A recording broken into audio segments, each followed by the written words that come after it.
या देवी सर्वभूतेषु शक्तिरूपेण संस्थिता नमस्तस्यै नमस्तस्यै नमस्तस्यै नमो नमः। दोस्तों, नवरात्रि के शुभारंभ पर आप सभी को नवरात्रि पर्व की हार्दिक शुभकामनाएं। नवरात्रि के इस पावन अवसर पर हम आप सभी के लिए दुर्गा सप्तशती के संपूर्ण अध्यायों का पाठ लेकर आएंगे। आज नवरात्रि के प्रथम दिन हम आप सभी के लिए दुर्गा सप्तशती के प्रथम अध्याय यानी पहले अध्याय का पाठ लेकर आए हैं। बोलिए अम्बे जगदम्बे माता की जय। देवी महात्म्य एक प्रसिद्ध धार्मिक ग्रंथ है जिसमें देवी दुर्गा द्वारा किए गए महिषासुर राक्षस के वध और माता की विजय का संपूर्ण वर्णन किया गया है। देवी महात्म्य मार्कंडेय पुराण का अंश है। इसमें 700 श्लोक होने के कारण इसे दुर्गा सप्तशती भी कहते हैं। दुर्गा सप्तशती में संपूर्ण संसार की प्रतीकात्मक व्याख्या की गई है। नवरात्रि के 9 दिनों में किए जाने वाली दुर्गा सप्तशती के पाठ का विशेष महत्व है। दुर्गा सप्तशती के 700 श्लोकों को 13 अध्यायों में बांटा गया है। इसके पहले अध्याय में 104 श्लोक आते हैं। तो चलिए शुरू करते हैं दुर्गा सप्तशती का प्रथम अध्याय। इस अध्याय में भगवती महामाया के प्रभाव से किस प्रकार मनुष्य मोह माया और संसार के बंधनों में फंस जाता है, ये बताया गया है। साथ ही साथ देवी भगवती की महिमा और उनके स्वरूप का वर्णन किया गया है। देवी भगवती ने मधुकैटभ राक्षसों के संहार किस प्रकार किया। मार्कंडेय जी बोले, सूर्य के पुत्र साविरणी जो 8वें मनु कहे जाते हैं, उनकी उत्पत्ति की कथा का मैं विस्तार से वर्णन करता हूँ। तो चलिए सुनते हैं राजा सूरत की कथा। पूर्व काल की बात है। सूरत नाम के एक राजा थे जो चैत्र वंश में उत्पन्न हुए थे। उनका समस्त भूमंडल पर अधिकार था। प्रजा का वो अपने पुत्रों की भांति धर्म पूर्वक पालन करते थे। फिर भी उस समय कोलाभिध्वंसी क्षत्रिय उनके शत्रु हो गए, जिनसे राजा सूरत की एक बार युद्ध में हार हुई। राजा सूरत की दंड नीति बड़ी ही प्रबल थी। उनका शत्रुओं के साथ संग्राम हुआ। यद्यपि कोलाभिध्वंसी संख्या में कम थे तो भी राजा सूरत युद्ध में उनसे परास्त हो गए। राजा सूरत का राज्य सीमित हो गया। तब वे युद्ध भूमि से अपने नगर को लौट आए और केवल अपने देश के राजा होकर रहने लगे। समूची पृथ्वी से उनका अधिकार जाता रहा, किंतु वहां भी उन प्रबल शत्रुओं ने महाभाग राजा सूरत पर आक्रमण कर दिया। मंत्रियों ने सेना और खजाने को हथिया लिया। राजा का बल क्षीण हो चला था, इसीलिए उनके दुष्ट और दुरात्मा मंत्रियों ने वहां उनकी राजधानी में भी राजकीय सेना और खजाने को वहां से हथिया लिया। राजा सूरत अकेले जंगल की ओर चले गए। सूरत का प्रभुत्व नष्ट हो चुका था, इसीलिए वे शिकार खेलने के बहाने घोड़े पर सवार हो वहां से अकेले ही एक घने जंगल में चले गए। राजा सूरत मेधा मुनि के आश्रम पहुंचे। वहां उन्होंने मेधा मुनि का आश्रम देखा, जहां कितने ही हिंसक जीव अपनी स्वाभाविक हिंसा वृत्ति को छोड़कर परम शांत भाव से रह रहे थे। मेधा मुनि के आश्रम का शांत वातावरण, मुनि के बहुत से शिष्य उस वन की शोभा बढ़ा रहे थे। वहां जाने पर मुनि ने उनका सत्कार किया। उन मुनि श्रेष्ठ के आश्रम में राजा सूरत इधर उधर विचरते हुए कुछ काल तक वहां रहे। राजा सूरत को राज्य के बारे में चिंता, फिर ममता से आकृष्ट चित होकर उस आश्रम में इस प्रकार चिंता करने लगे कि पूर्व काल में मेरे पूर्वजों ने जिसका पालन किया था, वही नगर आज मुझसे रहित है। पता नहीं मेरे दुराचारी मंत्रीगण उसकी धर्मपूर्वक रक्षा करते हैं या नहीं। राजा सूरत को हाथी की चिंता, जो सदा मद की वर्षा करने वाला और शूरवीर था। वह मेरा प्रधान हाथी अब शत्रुओं के अधीन होकर ना जाने किन भोगों को भोगता होगा। राजा सूरत को लोगों की चिंता, जो लोग मेरी कृपा, धन और भोजन पाने से सदा मेरे पीछे पीछे चलते थे, वे निश्चय ही अब दूसरे राजाओं को अनुसरण करते होंगे। राजा सूरत को धन की चिंता हुई। उन अपव्ययी लोगों के द्वारा खर्च होते रहने के कारण अत्यंत कष्ट से जमा किया हुआ मेरा वह खजाना भी खाली हो जाएगा। ये तथा और भी बातें राजा सूरत निरंतर सोचते रहते थे। एक दिन राजा सूरत ने महर्षि मेधा के आश्रम के निकट ही एक वैश्य को देखा। राजा ने उनसे पूछा, भाई तुम कौन हो?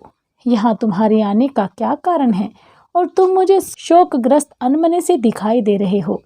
इसका क्या राज है? राजा के यह नम्र वचन सुनकर वैश्य ने महाराज सूरत को प्रणाम करके कहा, राजन, मेरा नाम समाधि है। मैं धनियों के कुल में उत्पन्न एक वैश्य हूँ।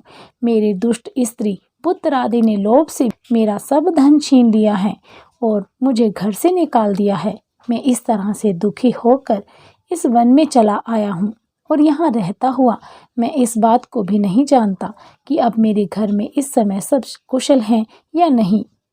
यहाँ मैं अपने परिवार का आचरण संबंधी कोई भी समाचार नहीं पा सकता। मैं अपने पुत्रों के संबंध में यह भी नहीं जानता कि वह सदाचारी हैं या दुराचार में फंसे हुए हैं। राजा बोले, जिस धन के लोभी स्त्री पुत्रों ने तुम्हें घर से निकाल दिया है, फिर भी तुम्हारा चित्त उनसे क्यों प्रेम करता है? वैश्य ने कहा, मेरे विषय में आपका ऐसा कहना ठीक है, किंतु मेरा मन इतना कठोर नहीं है। यद्यपि उन्होंने धन के लोभ में पड़कर पितृ स्नेह को त्याग कर मुझे घर से निकाल दिया है, तो भी मेरे मन में उनके लिए कठोरता नहीं आती। हे महात्मने, मेरा मन फिर भी उनमें क्यों फंस रहा है? इस बात को जानता हुआ भी मैं नहीं जान रहा। मेरा चित्त उनके लिए दुखी हो रहा है। मैं उनके लिए लंबी लंबी सांसें ले रहा हूँ। उन लोगों में प्रेम नाम की कोई चीज़ नहीं है, फिर भी ऐसे निस्नेहियों के लिए मेरा हृदय कठोर नहीं होता।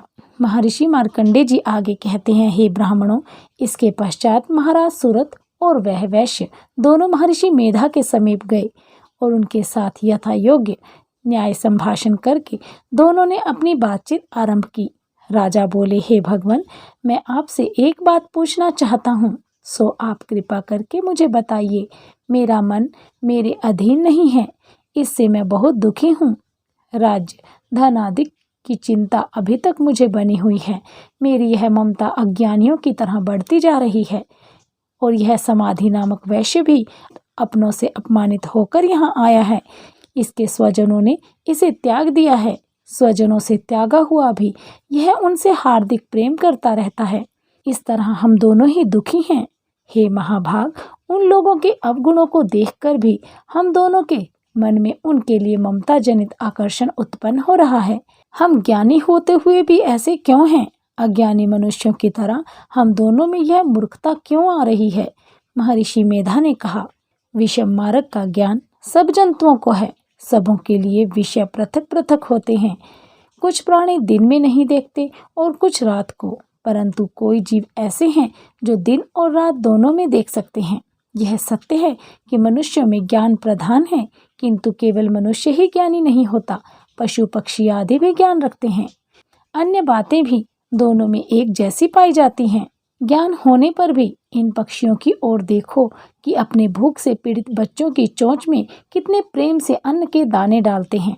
हे राजन, ऐसे ही प्रेम मनुष्यों में अपने संतान के प्रति पाया जाता है। लोभ के कारण अपने उपकार का बदला पाने के लिए मनुष्य पुत्रों की इच्छा करते हैं और इस प्रकार मोह के गड्ढे में गिरे रहते हैं। भगवान श्री हरि की जो माया है, उसी से यह संसार मोहित हो रहा है। इससे आश्चर्य की कोई बात नहीं, क्योंकि यह भगवान विष्णु की योग निद्रा है। यह माया ही तो है जिसके कारण संसार मोह माया में जकड़ा हुआ है। यही महामाया भगवती देवी ज्ञानियों के चित्त को बलपूर्वक खींचकर मोह में डाल देती है और उसी के द्वारा संपूर्ण जगत की उत्पत्ति होती है। यही भगवती देवी प्रसन्न होकर मनुष्य को मुक्ति प्रदान करती है। यही संसार के बंधन का कारण है और संपूर्ण ईश्वरों की भी स्वामिनी है। महाराज सूरत ने पूछा, हे भगवान, वह देवी कौन है जिसको आप महामाया कहते हैं? हे ब्राह्मण, वह कैसे उत्पन्न हुई और उसका कार्य क्या है? उसका चरित्र कौन कौन सा है? प्रभु, उसका जैसा प्रभाव है, जैसा स्वरूप है, वह सब कृपा करके हमसे कहिए, हम आपसे सुनना चाहते हैं।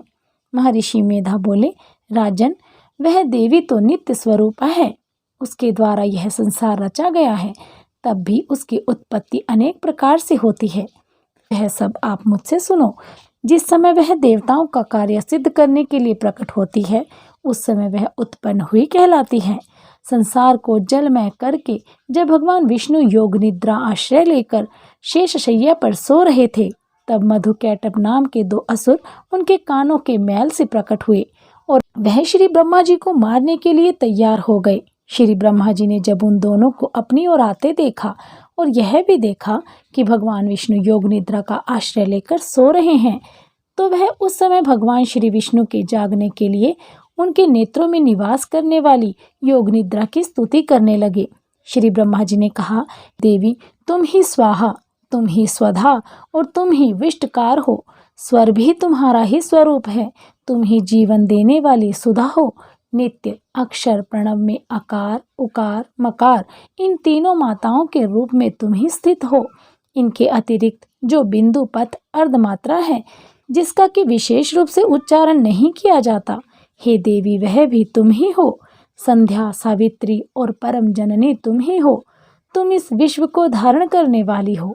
तुमने ही इस जगत की रचना की है और तुम ही इस जगत की पालनहार हो और तुम ही कल्प के अंत में सबको भक्षण करने वाली हो। हे देवी, जगत की उत्पत्ति के समय तुम सृष्टि रूपा होती हो, पालन काल में स्थिता रूप हो और कल्प के अंत में संहार रूप धारण कर लेती हो। श्री ईश्वरी और बोध स्वरूपा बुद्धि भी तुम ही हो। लज्जा पुष्टि तुष्टि शांति और क्षमा भी तुम ही हो। तुम खड्ग धारणी, शूल धारणी तथा गदा चक्र शंख और धनुष को धारण करने वाली हो। बाण भुषुंडी और परिघ यह भी तुम्हारे अस्त्र हैं। तुम सौम्य और सौम्यंतर हो। यही नहीं बल्कि जितनी भी सौम्य तथा सुंदर वस्तुएं इस संसार में हैं, उन सबसे बढ़कर सुंदर तुम ही हो। पर और अपर सबसे पर रहने वाली सुंदर तुम ही हो। हे सर्व स्वरूपे देवी, जो भी सत असत पदार्थ हैं और उनमें जो शक्ति है वह भी तुम ही हो। ऐसी अवस्था में भला तुम्हारी स्तुति कौन कर सकता है। इस संसार की सृष्टि पालन और संहार करने वाले जो भगवान हैं, उनको भी जब तुमने निद्रा के वशीभूत कर दिया है, तो फिर तुम्हारी स्तुति कौन कर सकता है। मुझे भगवान विष्णु तथा भगवान शंकर को शरीर धारण कराने वाले तुम ही हो। तुम्हारी स्तुति करने की शक्ति किसमें है। हे देवी, तुम तो अपने इस उदार प्रभावों के कारण ही प्रशंसनीय हो।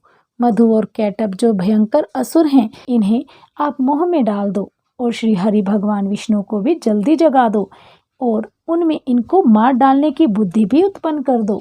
महर्षि मेधा बोले, हे राजन, जब ब्रह्मा जी ने देवी की इस प्रकार स्तुति करके भगवान को जगाने तथा मधुकैटभ को मारने के लिए कहा, तो वह भगवान श्री विष्णु के नेत्र मुख नासिका बाहु हृदय और वक्षस्थल से निकलकर श्री ब्रह्मा जी के सामने खड़ी हो गई।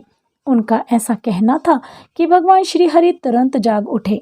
तब भगवान श्री हरि विष्णु ने दोनों असुरों को देखा, जो कि अत्यंत बलवान तथा पराक्रमी थे और मारे क्रोध के जिनके नेत्र लाल हो रहे थे और जो ब्रह्मा जी का वध करने के लिए तैयार खड़े थे।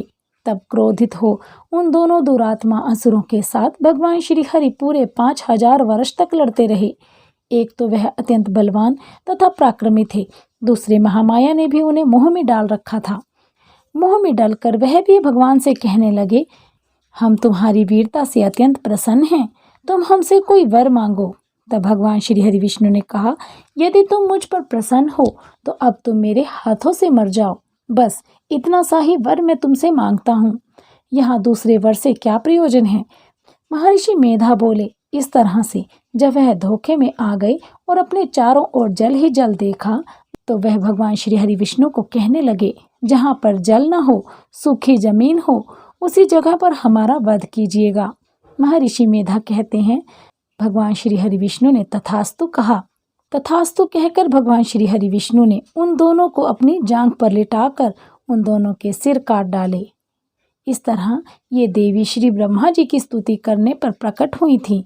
अब तुमसे उनके प्रभावों का वर्णन करता हूँ, सो सुनो। बोलिए अम्बे जगदम्बे माता की जय। यहाँ हमारा दुर्गा सप्तशती का पहला अध्याय समाप्त हुआ।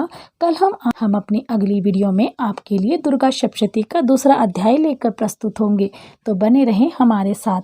आप सभी का हमसे जुड़े रहने के लिए बहुत बहुत धन्यवाद। जय माता दी।